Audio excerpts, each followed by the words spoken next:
Israel ప్రజలు ఓడిపోయారు. Israel ప్రజలు ఓడిపోయినప్పుడు ఫిలిస్తీన్లు వచ్చి వారి వారి మందసాన్ని తీసుకొని వెళ్ళిపోయారు.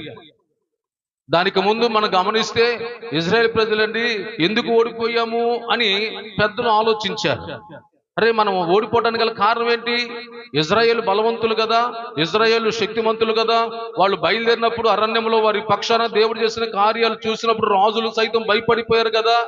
అలాంటి గొప్ప దేవుడు వారితో ఉన్నప్పుడు వారు ఓడిపోవటం ఏంటి? ఈరోజు చాలా మంది జీవితాల్లో ఓడిపోవటం, పడిపోవటం, జారిపోవడానికి గల కారణం ఏంటి? ఇజ్రాయెల్ ప్రజలు ఫిలిస్తీన్ల చేతుల్లో ఓడిపోవడానికి గల కారణం ఏంటని పెద్దలందరూ కూర్చొని మాట్లాడారు. మాట్లాడినప్పుడు అన్నారు, అయ్యా మన దగ్గర మందసం లేకపోవటం వల్ల ఏం లేకపోవటం వల్ల మందసం లేకపోవటం వల్ల ఓడిపోయాము. చాలా మంది హతులైపోయారు. 4వ అధ్యాయం మీరు ఇంటికి వెళ్ళి చదువుకోండి. అనేక మంది హతులైపోయారండి. కారణం ఏంటని ఆలోచించినప్పుడు వాళ్ళందరూ అయ్యా మందసం లేదు అందుకే మనం ఓడిపోయామన్నారు. సరే ఇజ్రాయెల్ ప్రజలు